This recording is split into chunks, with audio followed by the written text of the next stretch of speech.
a little gizmo going. Okay, so I went to this conference in Miami last week, and one of the presentations was by a member of the Federal Reserve Board of Atlanta, and talking about Cuba. Yes? I was in public yesterday. The question was and it said, like, how you did it, instructor about it. Okay. Questions. It said to do that, like on the note? Okay, so they must be having some sort of problem that they're somewhat aware of, apparently. So did you email me? Okay. Did you miss the notify your instructor part of that? Last one's on you. Okay. Got it. Okay. So yeah, why don't you forward that to me, and I'll get it off to the publisher, and they can mess around with it, whatever you want. So yeah, I'll get you back points, or we'll get it figured out. So don't worry about that. But yeah, let me know. So I'll let them go. Okay. Anything else? So if that happens, email you. Yes. Yep, just send me a quick email. Well, what I prefer you to do, let me back up, because somebody else, I think, alerted me, I don't know if it was this exact same one, but there's normally that little sprocket up in the upper right-hand corner when you guys are doing your homework. And there, if you drop down that menu, it says Ask Your Instructor, and that'll automatically send me an email, which is nice because then I have a link to your exact problem you're working on. So if you can do that with that one, great, but somebody I was working with said that it didn't have that option when they tried it. So it won't even load. So if this one's not doing that, then just do a regular email. But I just, in general, if you see something in the future that problem doesn't seem right or whatever, use that Ask Your Instructor icon. Okay, anything else?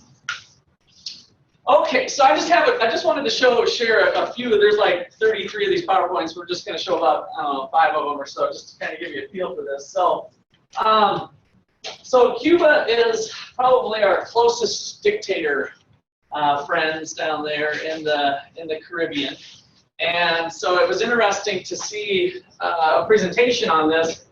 Recently, the Obama administration started loosening up some of those restrictions that we've had for a number of years. So during the Cold War, Cuba kind of teamed up with Russia, and they continued to do some things that we didn't agree with, like killing people, and so there was some humanitarian concerns.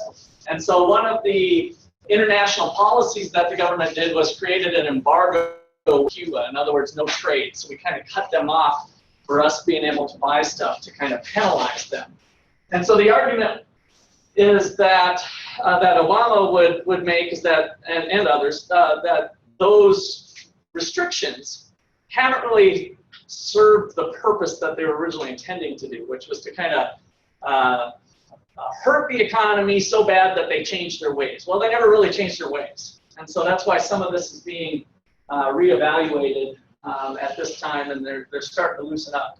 But I learned a lot of interesting things at the meeting. I'll just cover a couple of them as they relate to macroeconomics. So here's Cuba. Cuba has about 11.2 million people. The Dominican Republic, which I just happened to go to for the first time for a little vacation, I was on this little coast over here where they let us tourists go, 10.2 million. And so this is a little bit more of an open economy. And then Costa Rica, 4.8 million. And one of the things they were showing was the amount of investment. So in terms of purchasing capital equipment, machines, investment in an economic standpoint, from an economic standpoint, this is foreign direct investment. So this is foreigners who are coming into the country and investing in infrastructure to run some sort of business. And you can see 22 billion with a 4.8 billion population, 27 billion with a 10, and here's little old Cuba. So there hasn't been a lot of physical capital growth from that standpoint, from foreign direct investment, which is something that would help benefit the economy there and the people there. Okay, so here's kind of some, they just showed a few snapshots of what Cuba looks like. A lot of, 100-year-ago technology for agriculture, some buildings that don't look so hot. He explained that this was a water truck to a kind of a nice hotel, they ran out of water. There's not enough infrastructure for water to come for their guests of their hotel. And so they had, this guy's a water truck guy that comes and pumps water into the hotel. So just really lacking with some of the things that we take for granted in the United States. Tourism, this is measured in millions over here, so how many visitors, it has been climbing. They have some interesting regulations that you can't actually be a tourist, quote unquote. You have to go there for educational or cultural experience, but tourism has been pretty limited. So one of the things on our economic freedom list is the level of control that the government has over private goods and services. So market-based economy or more market-based economy like the United States, we believe in individuals holding those property rights, right? So we kind of bring it down to an individual level. In Cuba, it's more government-driven. It's all kind of centrally planned. So on that spectrum of governance that we looked at before, Cuba is falling more towards the communist end of that spectrum. And so one of that came out with companies that want to open up a business in Cuba is fine under certain circumstances as long as the government owns 51% of it. So imagine if you're a hotel chain and you'd like to go, Cuba is a great destination, awesome climate, and you think you want to do a business there. Well, in order to get started there, you're going to have to give a 51% interest to the government in your company. They're going to become your partner. So Fidel Castro and his cronies are going to partner up with you to make sure it's really good product for their people.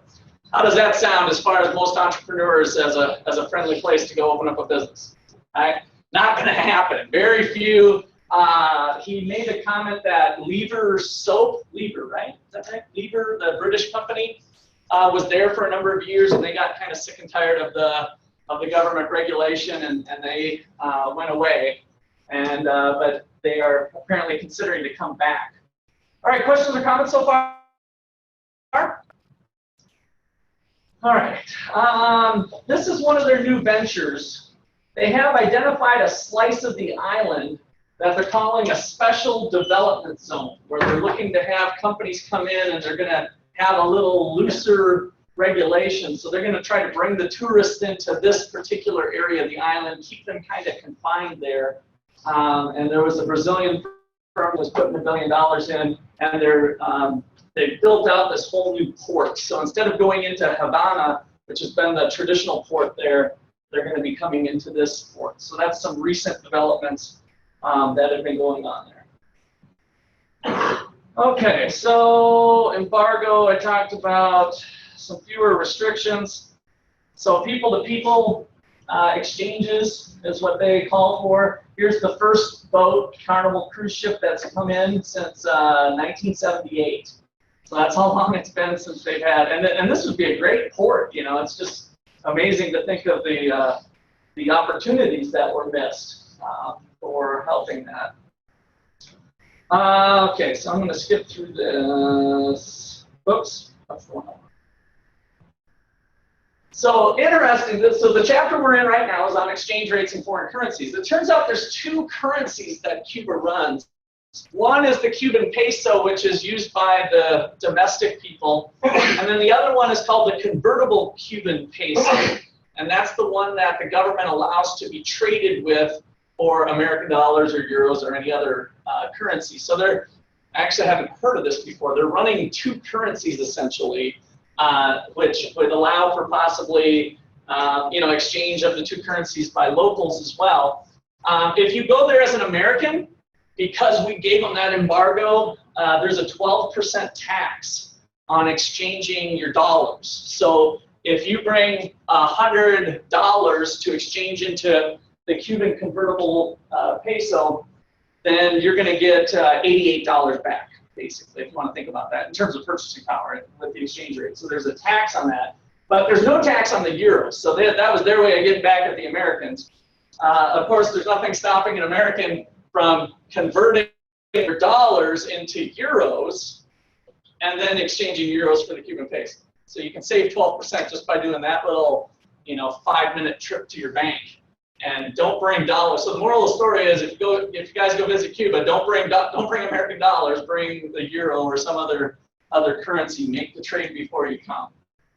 All right. So they're talking about unifying the currency to get rid of this. So kind of some interesting things going on there.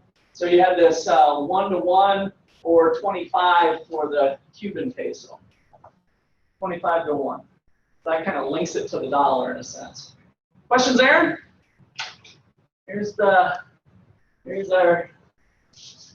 people on there. So for the currency, he noted the pesos, the domestic pesos are going to be more for local people buying fruits and vegetables, and then for the Cuban control, it's a little bit more westernized type businesses that accept those types of currencies. So there's some regulations on what currencies you can accept and what you can't. So the government kind of has their finger on that. And so this is kind of a bar that, with kind of has a little bit more of an American bar type scene to it. We got nice bikes and nice clothes and stuff. So there's other tourist shops that have that. So it ends up, the currency kind of ends up being another little finger that the government can have on the types of businesses that operate and what they accept as currency. So that's kind of interesting. Then this is the one that kind of hit home, especially when I saw the picture. So, this is something I've lectured about for 20-some years, rations. So the government still gives rations out to people. So the government owns basically everything, right, in a communist type system for the most part. And so they are divvying out food to their people. So everyone's issued a little ration card. They go and check, and they get enough supplies for 10 days to 2 weeks. And then there's some extras. So this is your little card that you carry around if you live in Cuba. So I think some of this is interesting because you'll see some people romanticize about, oh, the Cuban culture is so wonderful, and they're just laid back, and it's just so good that they don't have all that technology and the malls and the people on the streets with the old cars and the charming buildings. And the reality of it isn't really that, right? When we're lacking economic freedom, how much do we like having a card telling us what to eat and how much we're going to get coming from the government? So there's this romantic kind of vision by some people of Cuba, but in reality, we have a lot of poverty throughout the whole country. All right, questions or comments there?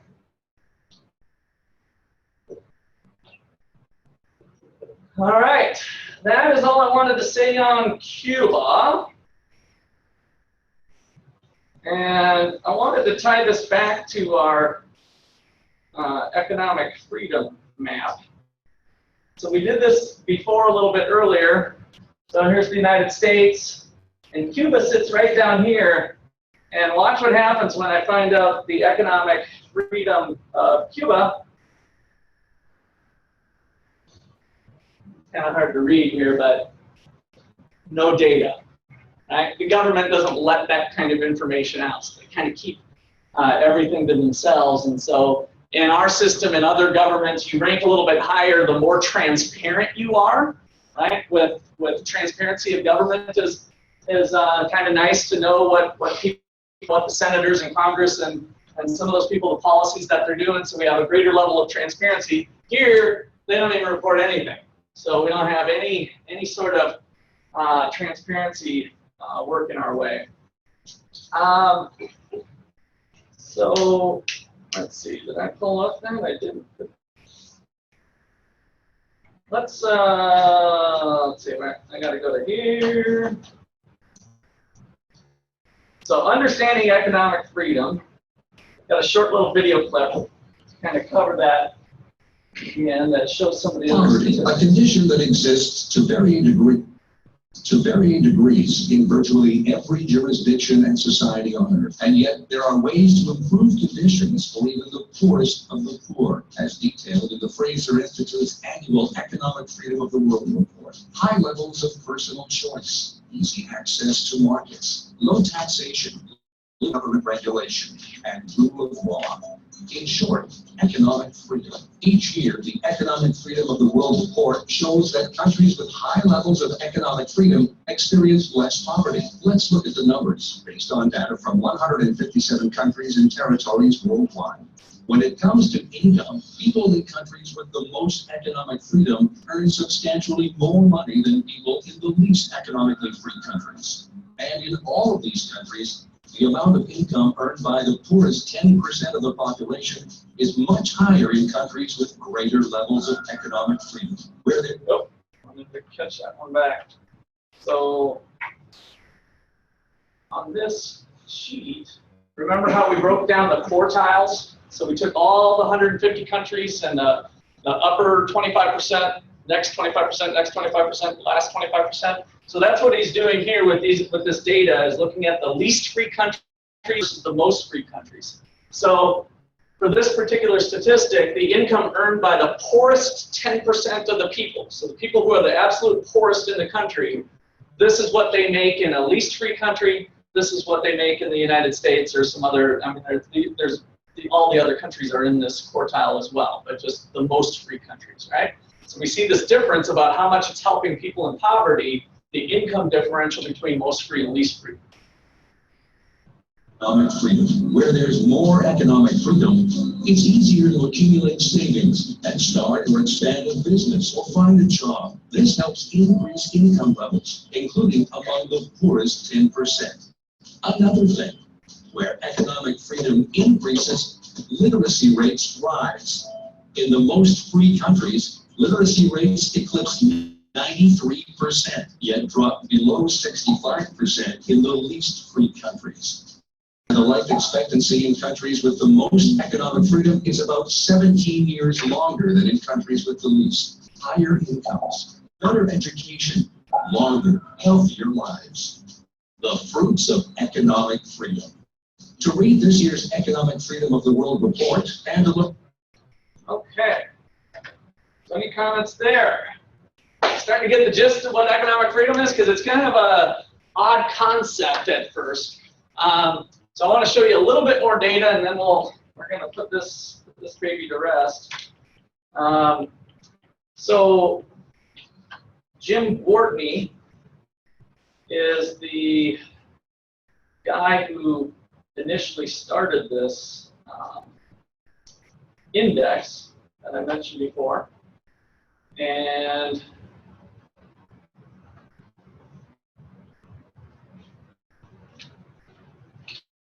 here's his definition. He was an undergraduate here at Ottawa, so he was sitting in your seats back in the 60s. So back in the 60s, he was here at Ottawa.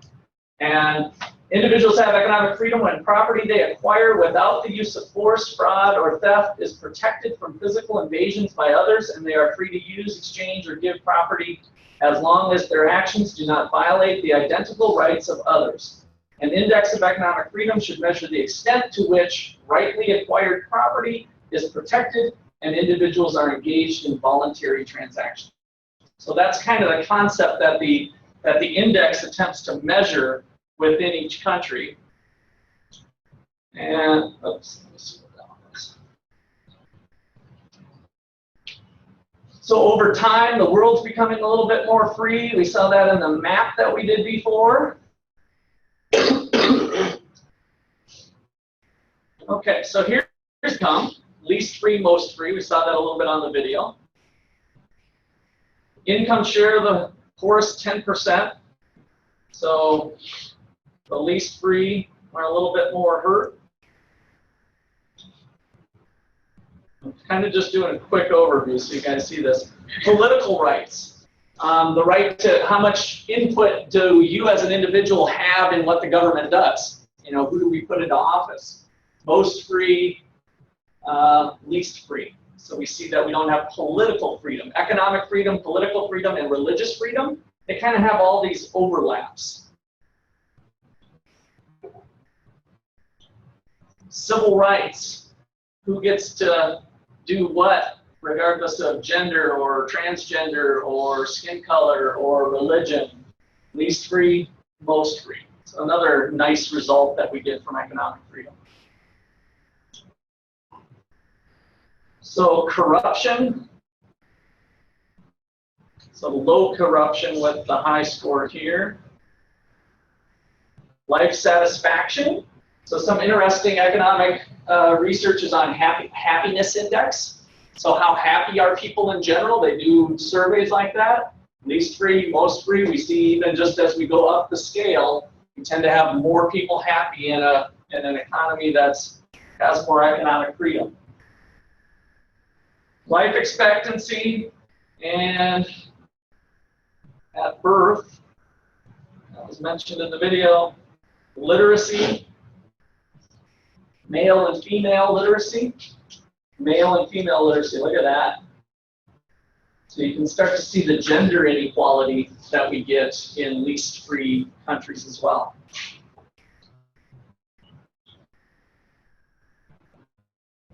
Okay, so these are some interesting ones from places that have adopted economic freedom. So here's South America in general, and back in the 80s, late 70s, Chile made a move with their government to become more free, to be more of a capitalist society, to allow the things that we just read about with freedom of exchange and voluntary action and all of that stuff. And this is the results over time of how Chile has exceeded where the rest of South America has stayed. And that was just since the 80s. When we talked about this in class, we looked at some of the Asian countries, which this one's going to show. Singapore, right up with one of the richest countries in the world now on a per capita basis. Africa, Botswana started to become more free and take on some more free policies. And this is what happened to income. Do you think this is insignificant when you live in Africa in terms of how much food is in your stomach and how much stuff you have? You got shelter over your. Do you think we're helping the poor? Are we serving? Are we helping to reduce poverty? What do? Did we cut a check for $10 billion and send it off to Africa from rich countries like America? No, we just help change policy, government policy that helps people have a little more freedom and choice. And these are the results we got. Long-lasting effects that are going to be generational, passed down from one person to the next. All right, so that's probably enough of that. Questions on that? So I got a bunch of poverty fighters now around the world ready to take on the world's problems. All right. So who's got one question? I can't go through all that material without one question. I'm going to randomly select you, so everybody come up with a question. I'm going to randomly select somebody. Everybody got a question? Think of a question. You got a couple minutes. Zach, give me a number between 3 and 25. 1, 2, 3, 4, 5, 6, 7, 8, 9, 10, 11, 12. Ashley, or a comment, what you thought was the coolest, or what, any questions you have?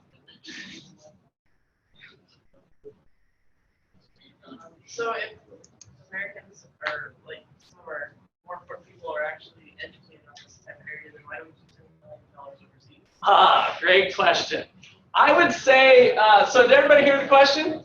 So if Americans are educated on this topic, why do we continue to spend millions of dollars overseas? I would say good intentions. Sometimes we take the easy way out, and cutting a check is the easiest way out. So we feel obligated, maybe from a moral standpoint, maybe from a vanity standpoint, that you want to show that you're helping out the poor, right? And so it's a lot harder to get into the trenches and start to maybe work with governments or grassroots efforts within countries to help have a kind of a surge of people that want change that becomes a little sticky. It's a lot easier to just cut that check. So I think that's probably most of it. The data is very strong on all of this, and I'm still surprised when I talk to people about it that they don't get it. So I think word is just starting to come out, and that's part of why I like to get people like you that know this stuff, so you can help be passing the word. You can help educate the world. We gotta spread the word a little bit more, because this is a foreign concept to a lot of people. But there has been progress, I would say, even in the last 20 years of taking on more efforts to drive education, or to keep it out of the hands of corrupt dictators that are just taking the money anyway. So there has been progress that direction. All right, good question. Anything else? For poverty levels, Yeah. is appropriate level of poverty? Is there an appropriate level of poverty? That's an interesting question. So yeah, I mean, poverty, so as a definition in the United States that I think kind of would maybe hold globally, is we think of the poverty level of income as the absolute minimum level of income that you would need to cover your basics in life. You've got some food, you've got some shelter, you've got some clothing, right? And maybe some transportation, or at least access to transportation. If maybe you're able to use the bus system, so it's not just necessarily owning a car, but you're able to get around. That is how we usually draw the line on poverty. So is there an appropriate level? When will we know that the poverty fight is over? Might be a way to think about that, right? And so I think some people would argue, if we get people to that point where everybody's got those basics covered, then the fight on poverty might be done. I don't think people now, remember, short-term needs, and that's kind of different. You might drop into poverty for a little bit and then bounce back out because of a job loss, because of medical condition, because, so we're never going to eliminate it that way. But from an economy standpoint, if we have the average level to where nobody's living below that threshold, that would have to be kind of estimated on a consumption basis more than an income basis, right? Because we're talking about purchasing power. What we've been doing all semester is, how much stuff can I put in my shopping cart between food, shelter, clothing, and the basics. I think that's where we find some of our answers. Okay, good. Anything else? All right, so we've got just a little bit left. Of exchange rates to talk about. And then I have a special presentation. We were asked, because this is Black History Month, if we had any activities. And so after we get done with this, I'm going to have a little introduction to one of the most famous African-American economists. So that's what we're doing here. This won't take too much longer.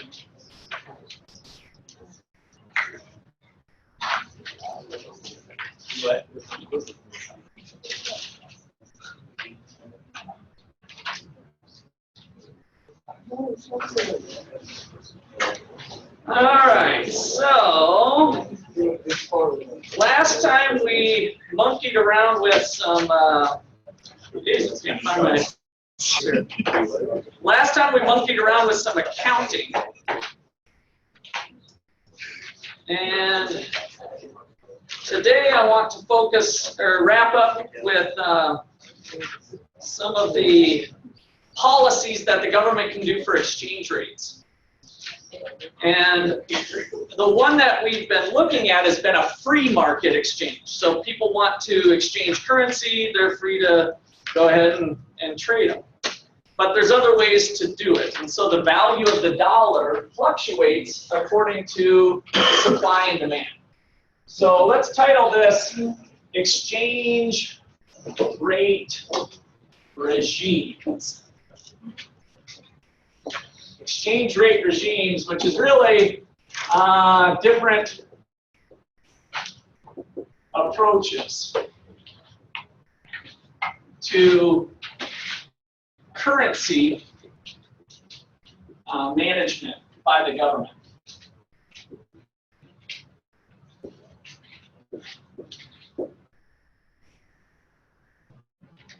Okay, so our first one we'll start off with is the United States type, which is just a flexible exchange rate.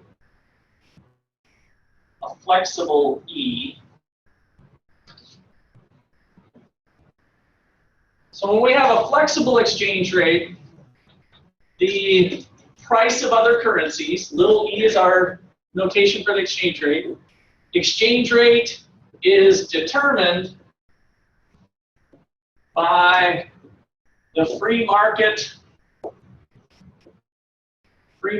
supply and demand for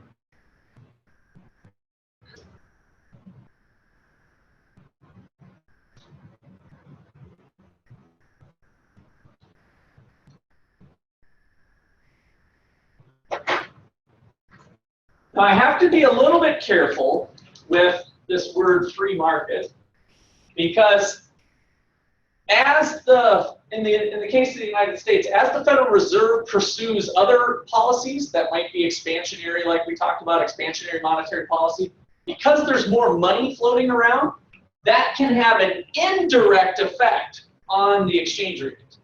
So it's still kind of out there because there's a relationship, and we looked at the long-term relationship between exchange rates and the price level. So I want to put that note here. Note, as the Fed pursues other monetary policy,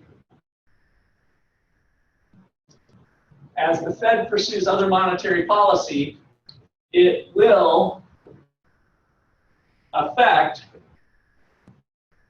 the exchange rate. And maybe I'll just put indirectly.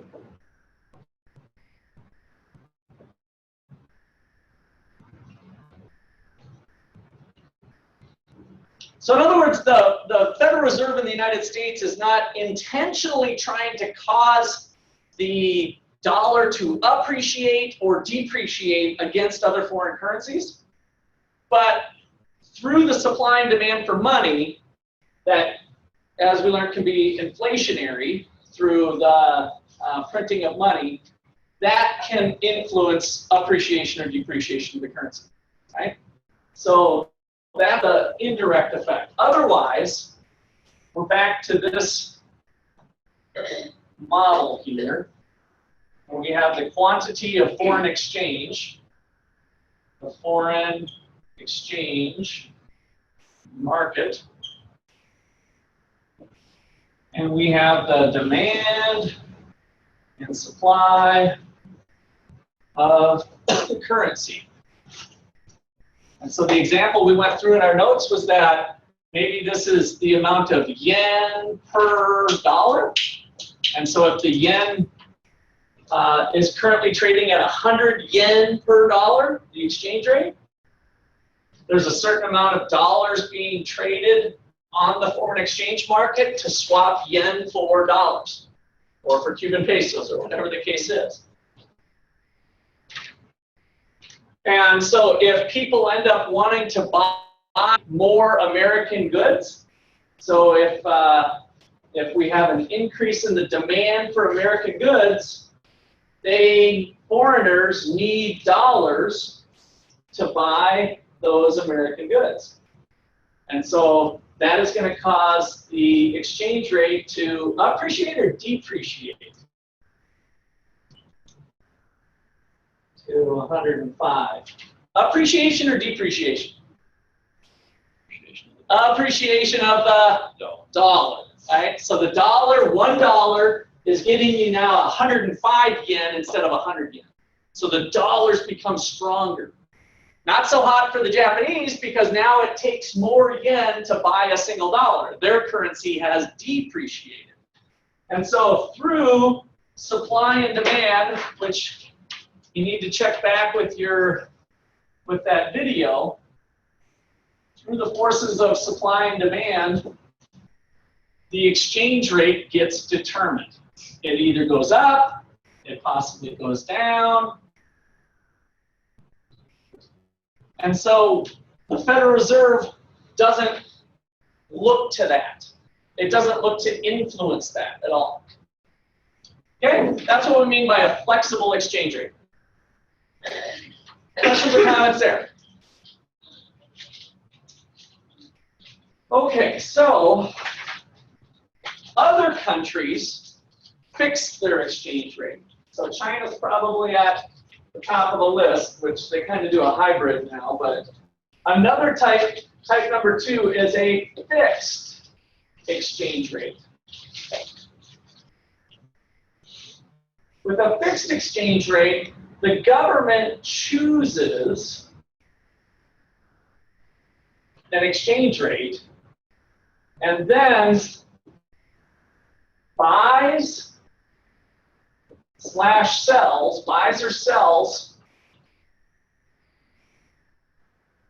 their own currency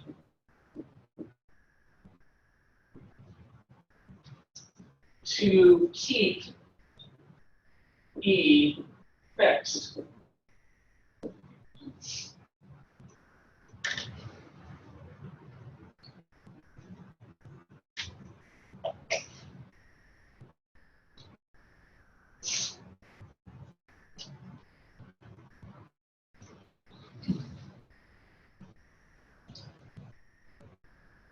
All right, so let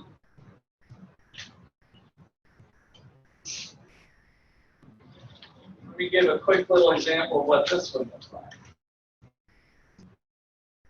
Let's say that the Chinese yuan per dollar is our exchange rate. I'll kind of pick on China because they're kind of there's some nice little boxes, and the textbook references China. China's one of our big trading partners, right? China's kind of a big deal. We talked about that. So not too long ago, the yuan was trading 8 yuan per dollar. So we got dollars here, quantity of foreign exchange in dollars. So as Americans continued to want to buy plastic stuff from China, not to pick on plastic stuff, but we buy a lot of plastic stuff from China. And iPhones, right? And buy iPhones, we like those things too. So would that cause a supply of dollars or a demand for dollars? What would be affected if Americans want to import more goods from China? What would be the impact on this graph? Would there be an increase in supply of dollars or a decrease? An increase, right? Good. So the idea is, I'm an American, I want to buy some plastic stuff from China. They don't take these dollars, I got to go exchange them, which is an increase then in the supply of dollars. So S2 is with an increase in the demand for imports. We end up supplying dollars to the foreign exchange rate, or to the foreign exchange. Now would this tend to cause yuan appreciation or depreciation? Be careful. Would this cause yuan appreciation or depreciation? I said be careful because I said yuan. Here we had appreciation of yuan. I always get confused. Which one's which? What do you think? So we're trying to think about, well, what's going on here? If this drops down to 6, is that appreciation or depreciation of the yuan? Appreciation, depreciation. I heard some uhs. How many people say appreciation? Show of hands. All right, good. So it looks like the majority has it with that. Okay, so the the dollar is going down. So remember, when you look at these graphs, as long as you're measuring dollars here, then if this goes up, it's appreciation. If it goes down, it's dollar appreciation. If it goes down, it's dollar depreciation. But if it's dollar depreciation, that means it's yuan appreciation. Okay, so that would make us want to buy more plastic stuff from China or less? Less. Chinese government said, oh, we don't like that. We love that we got the Americans hooked on plastic stuff. Let's keep them coming. Let's keep it a deal, right? We kind of got these American junkies coming to us for all of our stuff. And so let's keep the exchange rate fixed at 8. So here's the idea of the fixed exchange rate now. The government needs to step in and sop up those dollars. Sop them up, like kind of mop them up, suck them up, right? So this increase in the supply of dollars, the Chinese government is going to start to buy those. And so they become a demander of dollars such that they move to D2. So in reality, what happens is the Chinese government is in the foreign exchange market every day, and they're never really allowing this to happen, right? So in theory, it would have caused exchange rate appreciation for the yuan, but instead, they go and buy dollars. So a good question might be, well, what do they do with these dollars? They hold on to them. So the Chinese have lots of dollars. It's like a scary amount. I can't remember what it is off the top of my head, but it's they've been hoarding dollars for years and years and years. So fairly recently, the Chinese, within the last 5 years or so, have done a change in the exchange rate. But this was one of Trump's big things, that he was tired of the Chinese government. Can't quite pull off my Trump imitation here. Of China has been manipulating the currency. Right? I got the China part. I think it's something like that. And so he's looking to make moves to let the currency, trade more freely. And so, but this was prior to the Trump regime, long time prior. China did make a move to let the currency appreciate. So currently we're at about 6, I think, is currently the exchange rate. But they've continued to keep it fixed. Okay, questions there? All right, so the category is kind of a combination of both. It's called a dirty float by some people, or a managed exchange rate. So the government does not come out and say that they're going to for sure keep it fixed forever, but they're going to make periodic adjustments to the currency over time.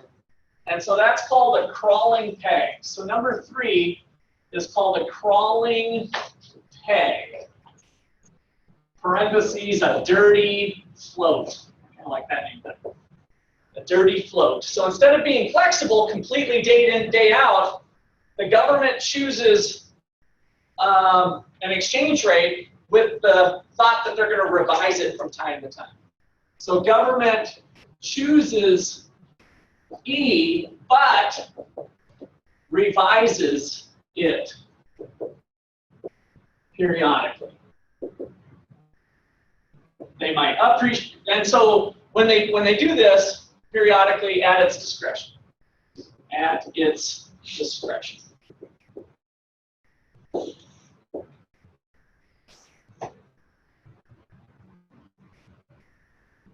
So instead of the word depreciation, we kind of reserve that for a free market word, that the currency's depreciated or appreciated. When the government's involved monkeying around with things, we call it a devaluation or a revaluation, an increase. So this is, instead of depreciation,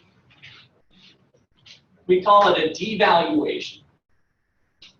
Devaluation, not depreciation.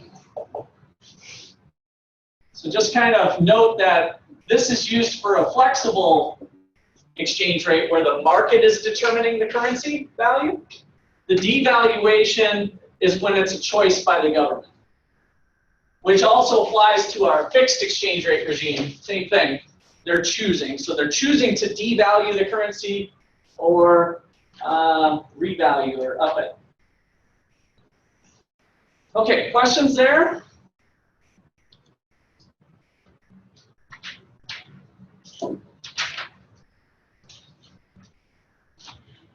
All right. I think that wraps up all of that stuff.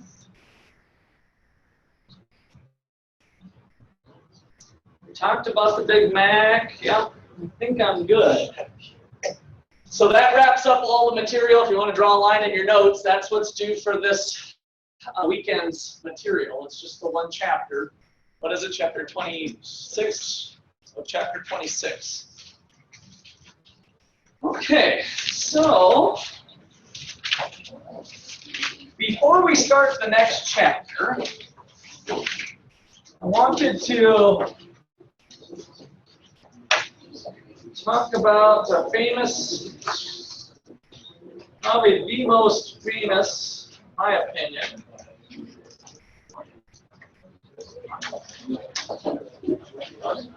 economist.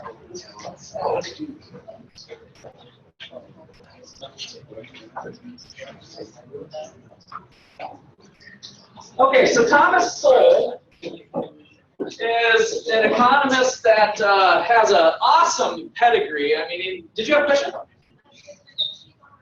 No, but thank you for asking. Let's see, I think you get an extra credit point for that, because I've been waiting for a student to do that for so long so that we don't have that pile up at the end. What's your name again? Caroline, all right.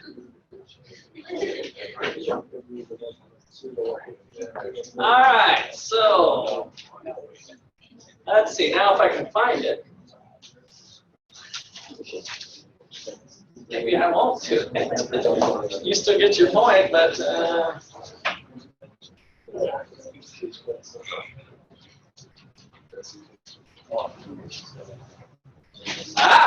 we go.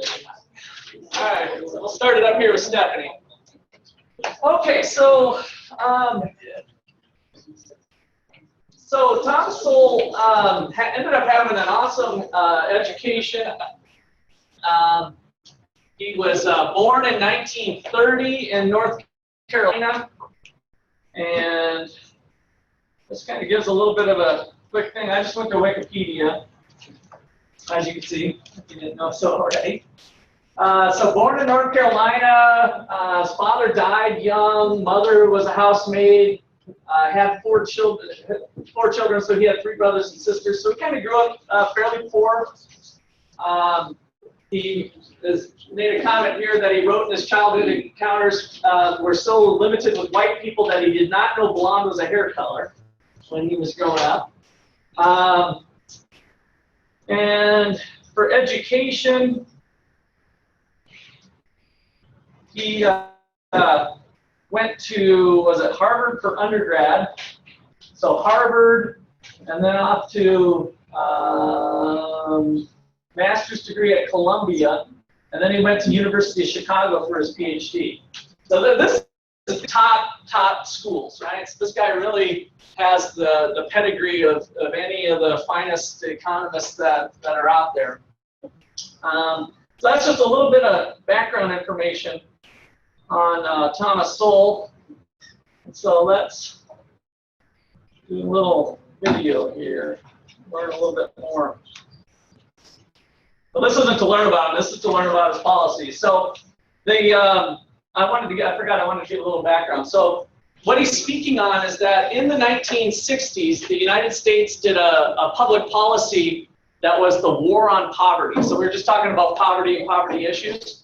And so the war on poverty began, and so there was an increase in housing projects and other things to help the poor.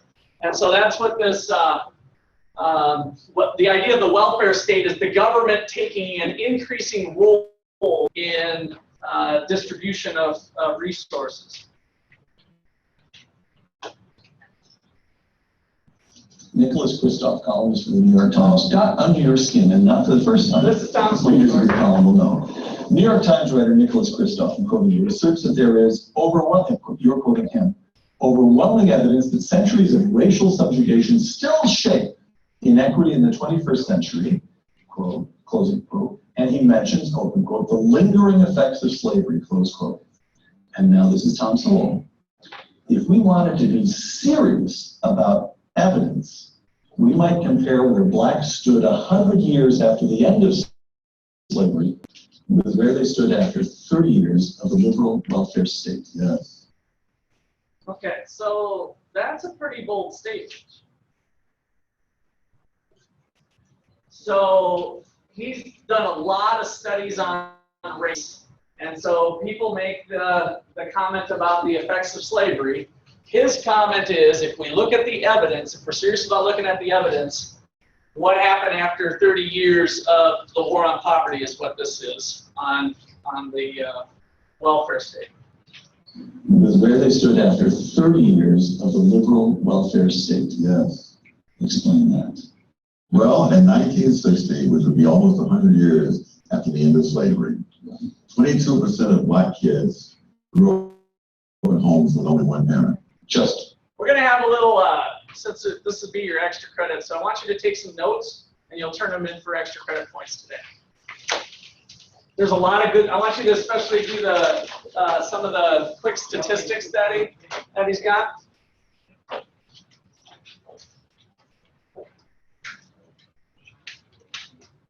So go ahead and put Thomas Sowell on the top, put your name, last name.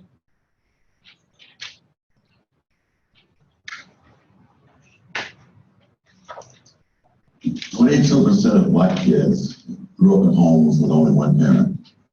Just 22%. Yes. 4 out of 5 were in homes with both parents. Yes. 30 years later, after the liberal welfare state, that number had more than tripled.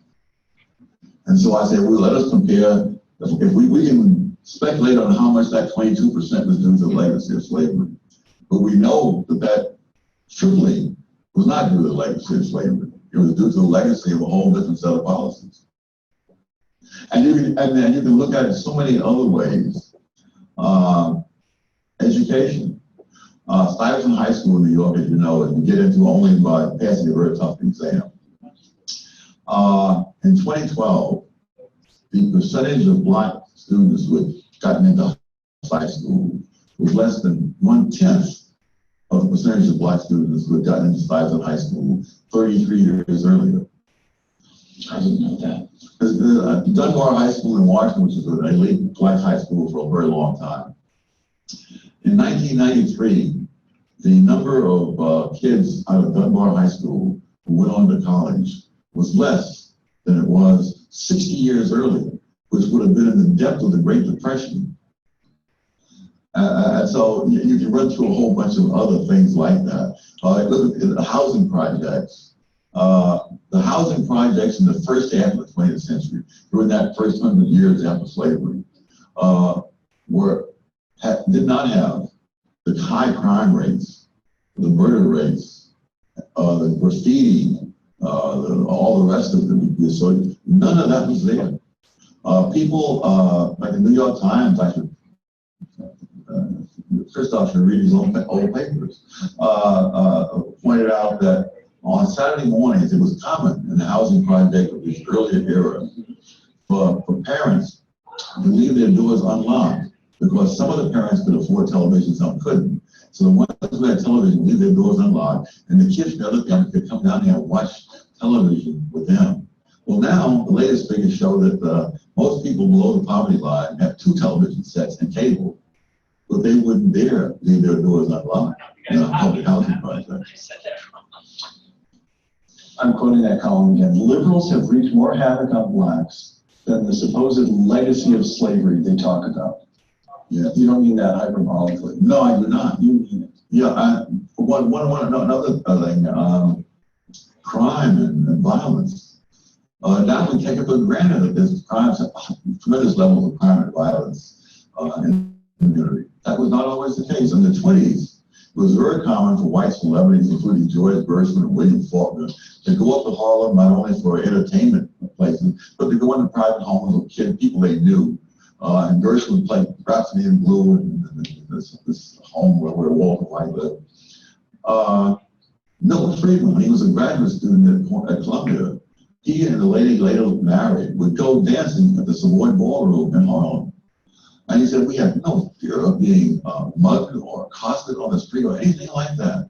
I've heard you say, Tom, when you were a boy growing up in Harlem yourself, your own neighborhood felt totally safe to you. Not totally safe. I wouldn't exaggerate, but there's nothing resembling today. I mean, I did sleep on hot nights. I would sleep out on the fire escape.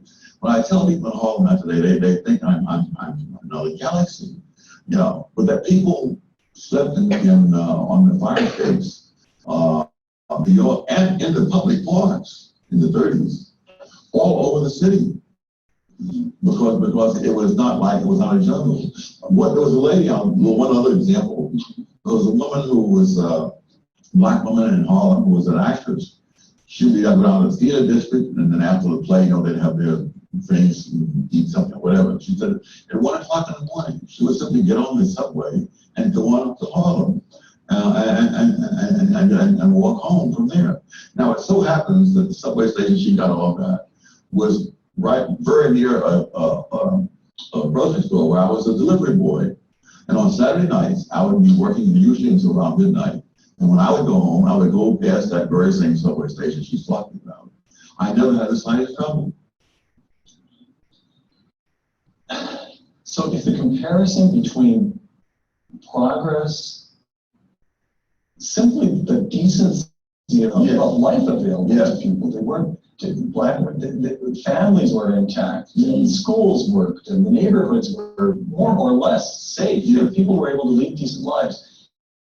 If the contrast between that world and the world we inhabit now is owing so directly to liberal policies intended, so we're told, to help African Americans, why do African Americans support the more liberal of the two parties, the Democratic Party, at the rates of 90 and more %? Why is the first African American president so deeply committed to promoting and extending liberal policies? Why is his African American Attorney General, again, so deeply committed to affirmative action and other? Why? This makes no sense. I don't think we're going to be enough hours for you to answer those.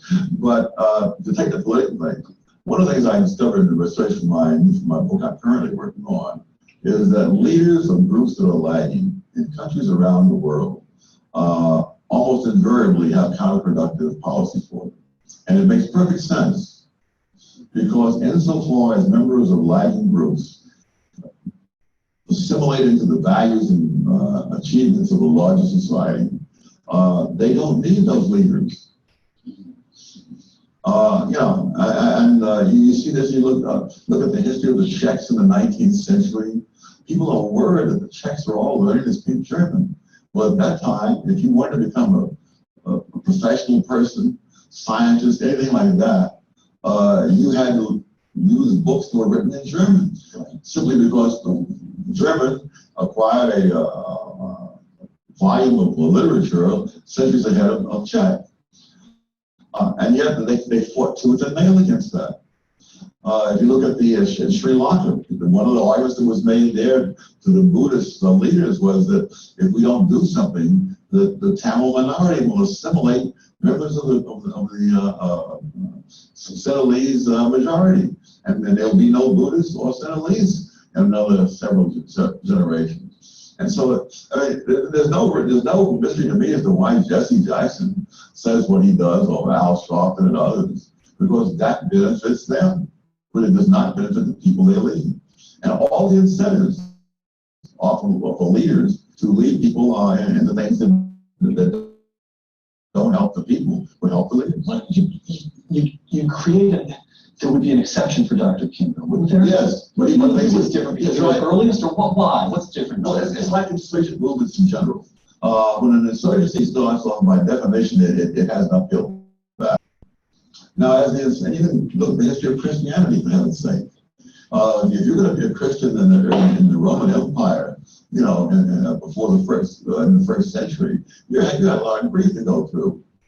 Now, but after Christianity becomes the official religion of the Roman Empire, this is a bonanza. And there's a lot to be done. And so now you will follow policies that are the opposite of what you advocated. You will see that with all kinds of other insurgent movements. Okay, so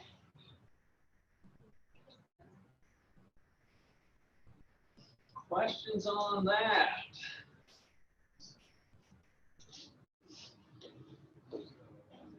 Have you heard that type of viewpoint before?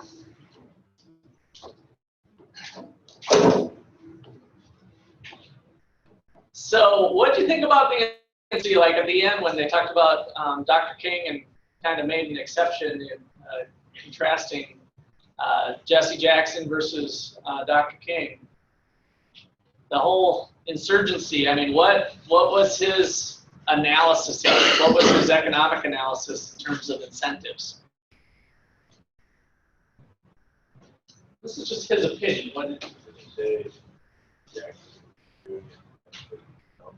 That's what he thinks. Yeah, he said that it would be more to benefit himself. In what way? What would he have to gain? What's that? Recognition. Yeah, just fame, the normal stuff for status and fame and whatnot. And so I thought it was interesting his connection back to Christianity and other the Czechs, and whenever we get kind of a minority movement, that there's a kind of common theme where in the Roman Empire, as soon as Christianity became adopted and it was more formal, then you've got people kind of on the grab for fame and fortune and other things. So this is an area of economics called public choice, and it's an analysis of institutions. And so I want to encourage all of you to go to the special speaker. Some of you might need to go anyway, but he's talking about institutions on a week from yesterday, so this coming Thursday. And it's called, sorry, I can't remember, something like 3 Ps. I've got it on my lit sign up front, but I did a little bit of looking on the author's website. And so it talks about privilege and other things that come about, but apparently he studies what economists call institutions, which institutions is just kind of a fame or kind of a sophisticated name to just say the way we do things, right? The laws that are put in place, the policies, the institutions of government, the institutions of K through 12 education, all kinds of stuff. So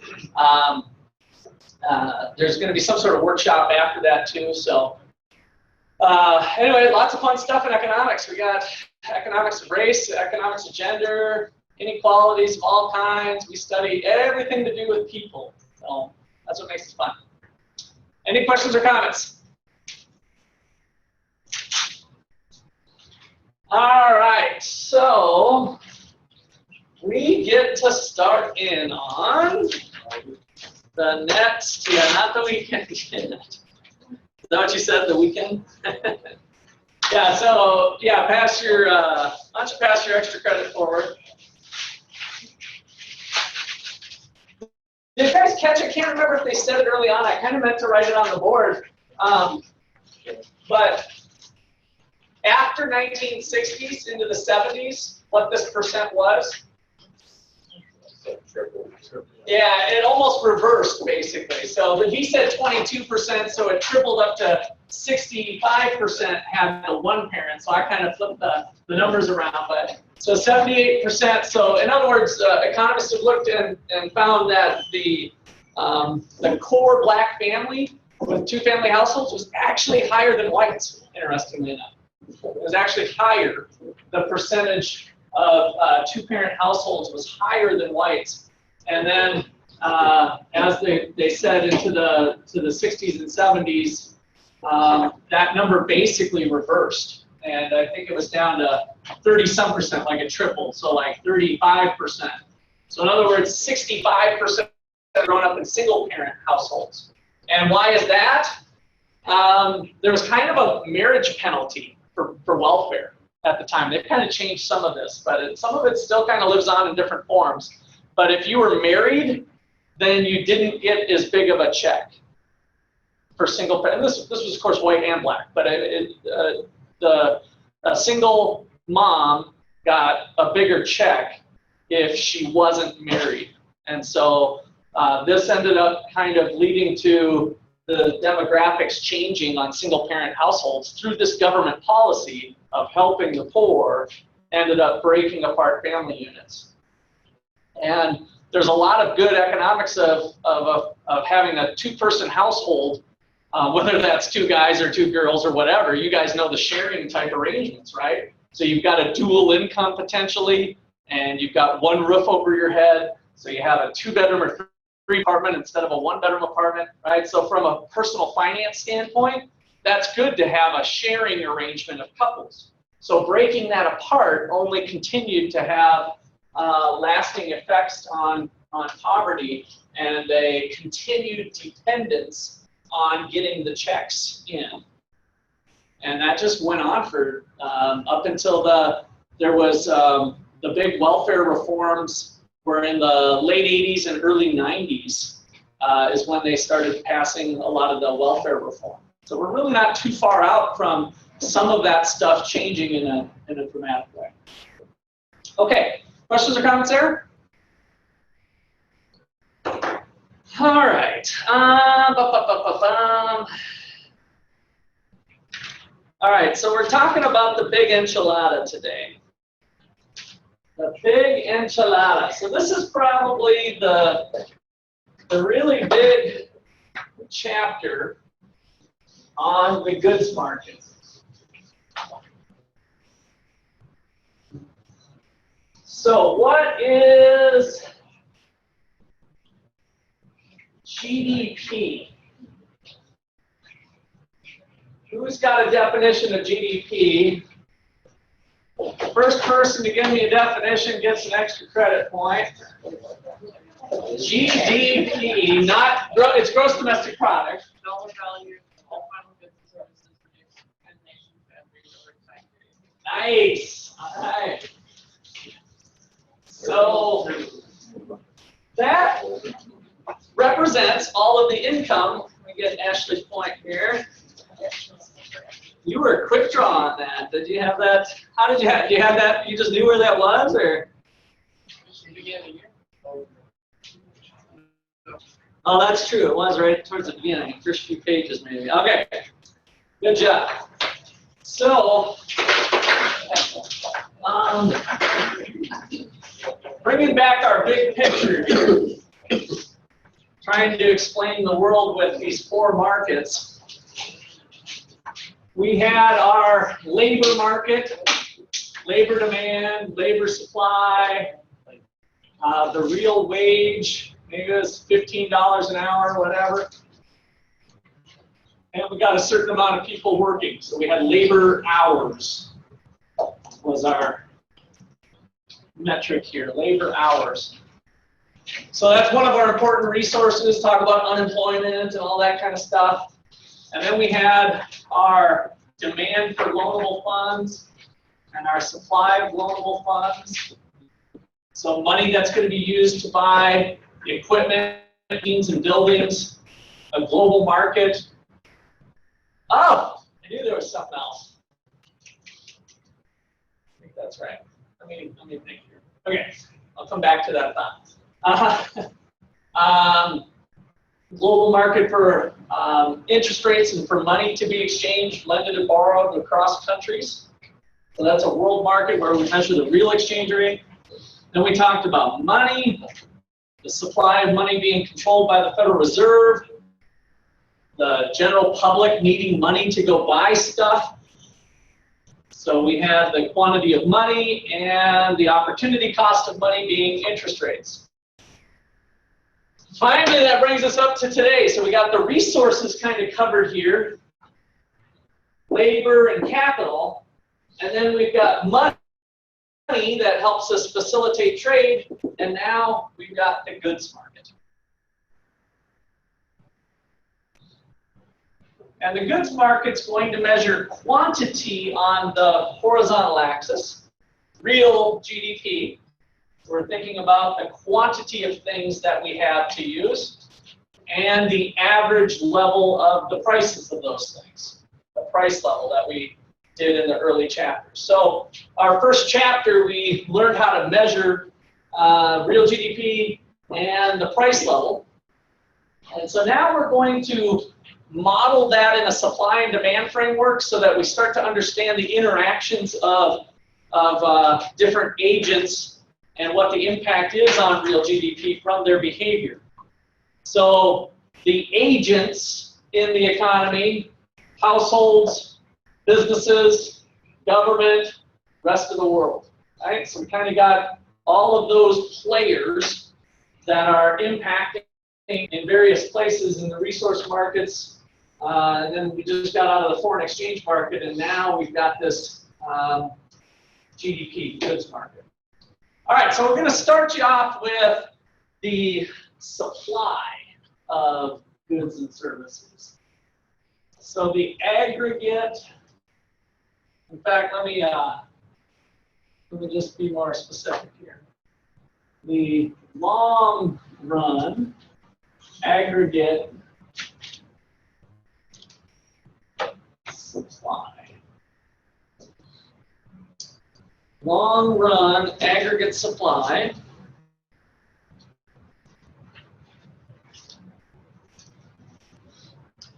so it's kind of the supply curve of stuff. And what causes us to have a certain amount of stuff? In other words, we can have a certain amount of stuff somewhere along this horizontal axis, right? 1 beer, 2 beers, 3 beers, right? 4 boats, 5 water skis, 3 oranges. How much stuff can we have in the economy? Well, there's some kind of magic number that shows the maximum amount of stuff we could actually have. What determines the maximum amount of stuff? Think back to the production possibilities frontier. Sorry, I interrupted somebody. Huh? Resources, yeah. So the production possibilities frontier. Somebody other than Ashley, give me a definition for an extra credit point. Go. Let's spread the love out. Let's do this quick draw on the last one. Production possibilities frontier, first one to go.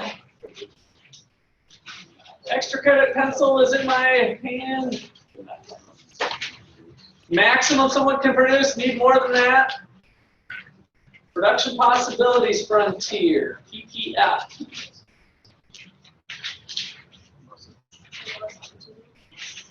It's related to that. I'm trying to remember if I actually defined it for you. Since you guys are, since you're struggling, go ahead. What? Oh, Ashley's cheating. That's okay. If you want to give it away, that's fine. All right, go for it. See if she can pull it off. All we got was the production. It's making another unit without, or it's making another unit and having you have something out of, or like you have to of one part of the unit to get something else. Yeah, and so that's kind of dealing with opportunity cost. I'm guessing that I didn't maybe officially give you the definition for your notes, unless Drew found it. What did you find? Well, I have micro. Oh, you have your micro notes. Well, that's creative. I'll give you an extra credit point. Let's hear it. Maximum combination of 2 goods an economy can produce given the available resources and technology. All right, it's just extra credit, so that's fine. Let me give it to everybody here. All right. So long run aggregate supply. So first thing I want to do is have you recall from this is for chapter 2, by the way, production possibilities. So recall the production possibilities frontier. And the production possibilities frontier shows the maximum combination of 2 goods an economy can produce given its available resources and technology.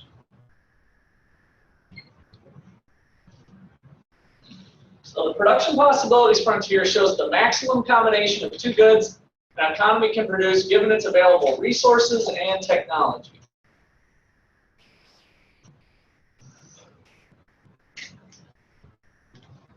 All right, so in other words, the quantity of goods that we can make comes down to our resource base.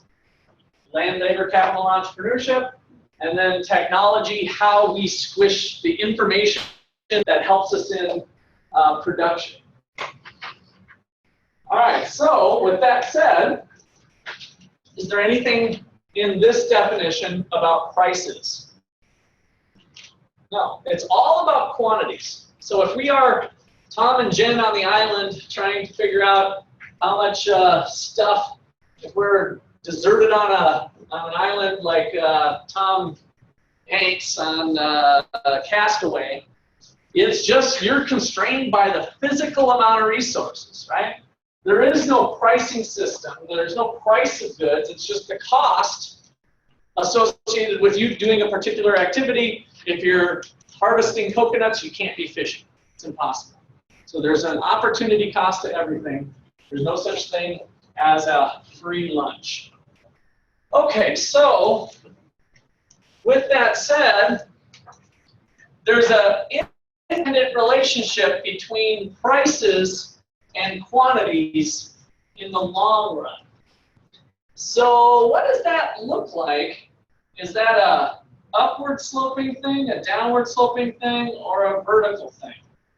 If it's an independent relationship.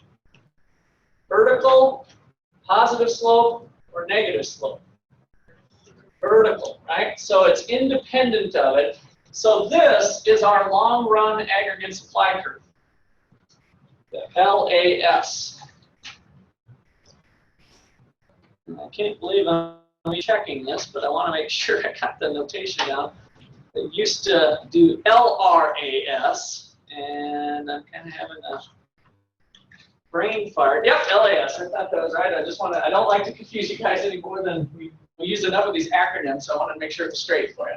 So yes, the long run aggregate supply curve is perfectly vertical.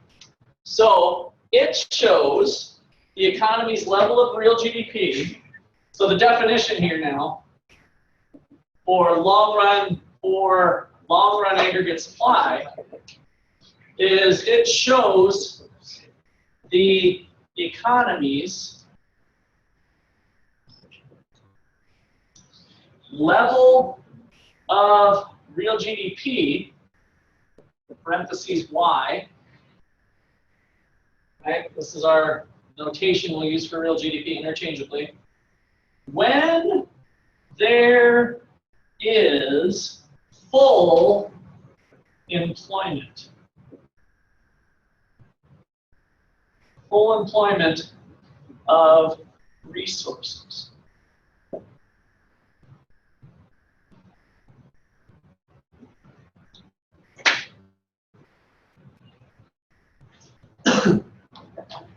Now, that is a bit of a buzzword, too. Does anybody remember full employment?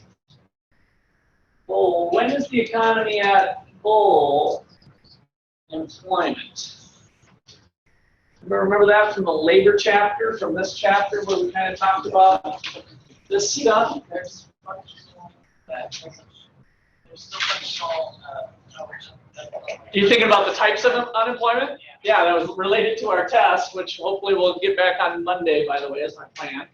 So types of unemployment were frictional, structural, and cyclical. And so when we're at full employment, what type of unemployment do we still have? Frictional and structural, right? So we still have those. So we still have some unemployment, but we're at full employment. In other words, the unemployment rate is its natural rate. So there was a connection there. So full employment means unemployment is at the natural rate, which we'll kind of use this notation U subscript N for the natural rate of unemployment. Now we also are thinking that our capital isn't at full employment. In other words, we're using all of our resources efficiently from the production possibilities frontier. We're on the edge of the frontier, right? Points A, B, and C, if this is beer and pizza, maximum combination of two goods the economy can do, we're somewhere on the edge of that frontier. And I think Ashley was hinting at this definition for efficiency. It means that the economy is efficient, means that in order to get more pizza, I have to give up some beer. Otherwise, that means I'm somewhere inside the frontier. If I'm at point D, I can have more of both goods potentially by being more efficient. So this intersection of the long-run aggregate supply curve shows the potential for the economy. So we're going to put Y subscript P for potential. Potential. So YP shows potential output for the economy.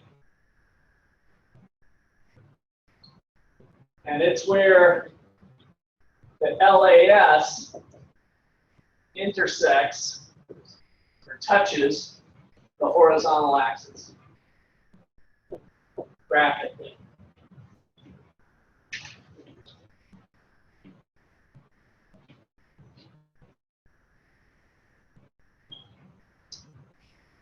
All right, so let me draw a fresh graph.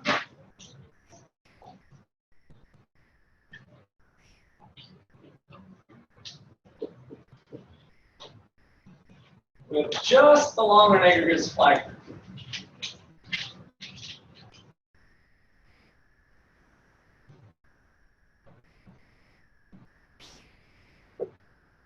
What's going to make this thing move along? Let me not forget this, YP star.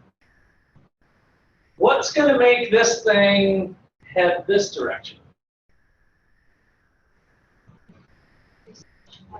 Increase in what? Yes, real GDP is going to need to go up, but why? So I kind of want to go a level deeper. But you're right, it's going to go up, but why? What would change in the economy to make that increase?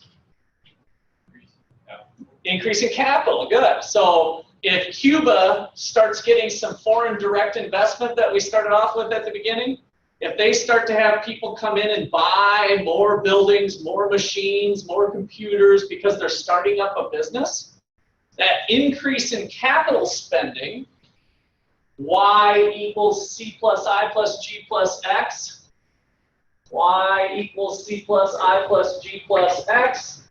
If we have more investment, more purchases of machines, that's going to cause real GDP to start to shift to the right. Not only to this year, but also next year. That's where we got into the longevity of capital resources like tractors, that tractors tend to stick around for a number of years.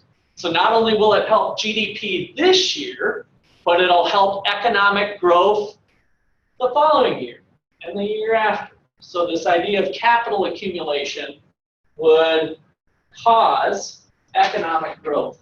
So this thing shifting to the right is our idea of economic growth in this model. Okay, what else would cause besides an increase in capital?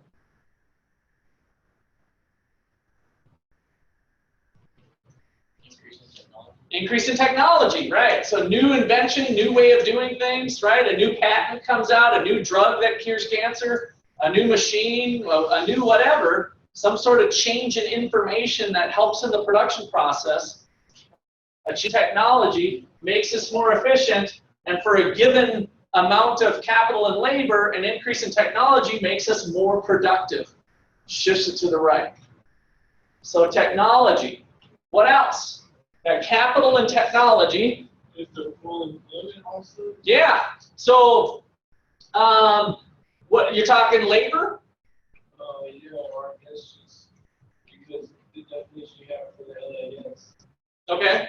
Shows the economy level when it's at full employment. When it's at full employment, right. And so if we have more employment, more labor, then that would shift it to the right too. So if we have an increase in population, that ultimately those people end up turning 16 years of age and can start working, we start having a larger labor force participation rate. So as population grows, the labor force grows, the number of employed people grows, right? So economic growth, having more people heading this direction. What else? Since we're on a roll here. We got technology, capital, and labor. Get more land. More land, yeah. If we can somehow acquire more natural resources in some way, shape, or form. Sometimes that can be due to technology. So one of the interesting mysteries that will be solved at some point, have you guys heard of them trying to turn ocean water, salt water, into drinking water? I mean, imagine all the problems with thirst around the world that would be solved. Thirst in agriculture and watering crops and all of that. So if we could just get that darn salt out of there. Now, can we get the salt out? Yeah, we can do it, but what's the problem? It costs too much. Yeah, so we know how to do it, but we can't, it's prohibitive in the marketplace. So we've got enough, we can get water, clean water from other sources cheaper, I guess, is the way to look at it. But at some point in the future, we're going to be able to harvest ocean water or salt water at a cheaper rate than we can maybe drill down into our groundwater and get water out. When that happens, we're going to have more water. Now, I know you were maybe not thinking, you were thinking land maybe, I don't know if you were thinking that or not, but that gives us more of the natural resource that's usable, more water, right? So we can have more natural resources available through a combination there, of course, of technology, probably a machine that purifies the water and whatnot. Solar energy, the ability to harvest the sun and turn it into power. Right? So we got all of this stuff. So anytime we have a change in the quantity of resources, we're going to be able to move this direction. Any other last ones? Thinking about labor, if we have an increase in population, what's another way that there could be a labor effect if the population stayed the same, if the amount of labor stayed the same?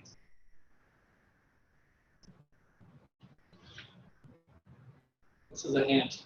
I don't have a scratch. Education, right? So more education. So if we have a higher skilled workforce, if the workforce has more skills, they become more productive. And so for a given amount of L, we can get more people working because they're more productive with their skills.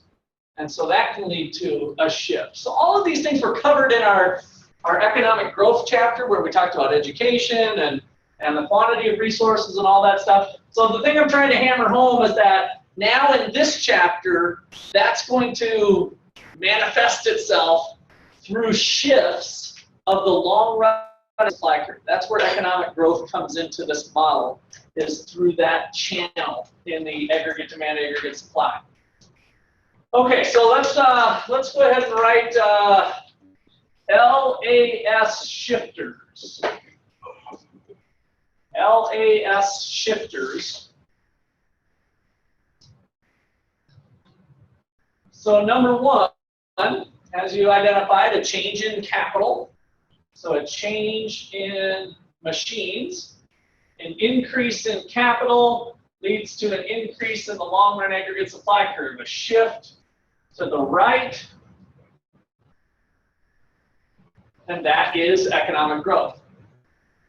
Anytime we have, remember when we did economic growth, we talked about Trump wanting to have the economy growing at 4%.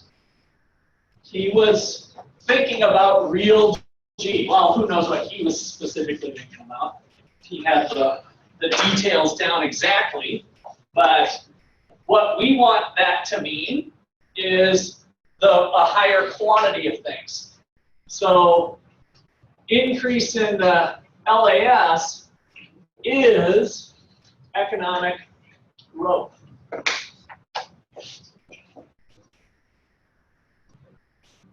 Economic growth, when we talk about growth rates, was the percentage change in real GDP. Percentage change in real GDP, where we took the new real GDP minus the old real GDP, divided by the old real GDP, and we said that Trump says that he's hoping this is going to be, boom, 4%.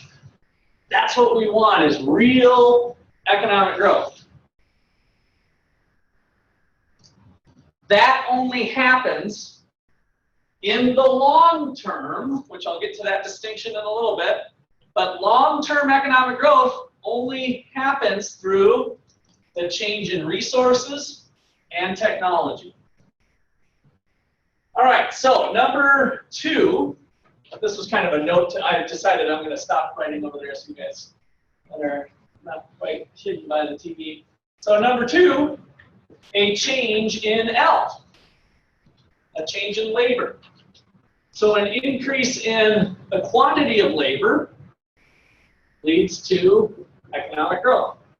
Shift to the right.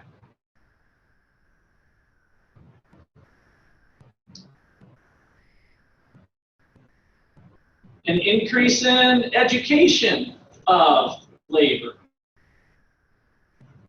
More skilled force would lead to an increase in the long-run aggregate supply. So an increase in education. So when we start to talk that way, we tend to use that word human capital. Rather than thinking of people as a lump of coal, give me 10 people, I can crank out 100 units. We start to recognize that some people are better skilled than others, and so we might get more than that.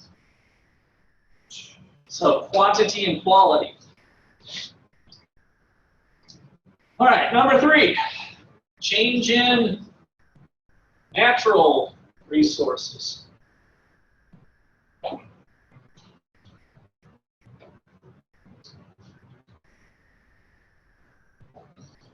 So I'll just use my little example here, an increase in water might lead to an increase in long-run aggregate supply.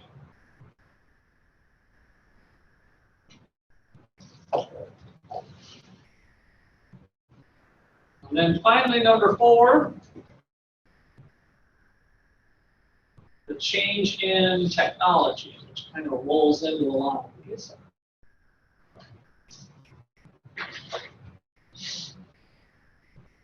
So maybe there's an increase in technology that ultimately leads to increases in water, for instance, or something, which leads to an increase in the long-run aggregate supply.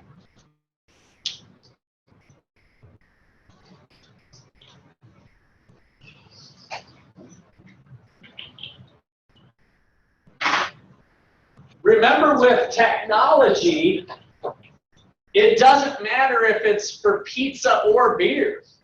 It leads to economic growth of potentially all goods and services. Why was that? If I take my little graph here and I come up with a pizza, let me go with a beer invention.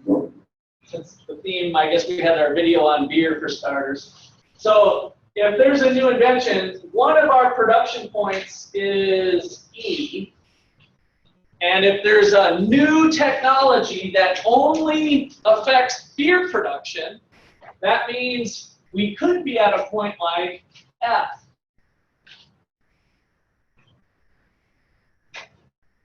We also could be at this point, of course we wouldn't be having any beer. If that technology doesn't affect pizza production at all, then our new production possibilities frontier would be this blue one, right? And so we can go from a point like A to a point like, I'm running out of letters here, E, F, G. We can go to a point like G. So the change in beer technology actually caused economic growth that allowed us more pizza too. We got to a point like G where there's more pizza and more beer. Because of what? Then I'll let you go. Cameron's ready to answer. He can get us out of here with one answer. Or is he cramping up? His hammies gone? Too heavy of a practice? Okay. Why can we get that result? What ends up happening when we have a pizza or a beer invention, we might lose some workers even, right?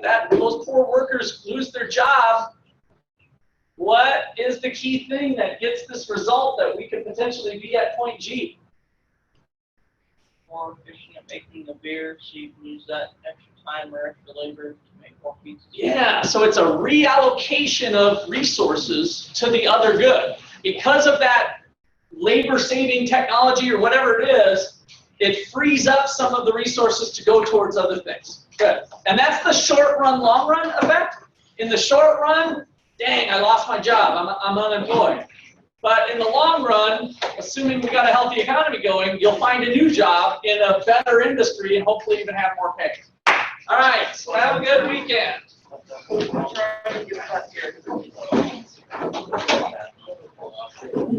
Mark your calendars, you're getting out early today too, for Friday.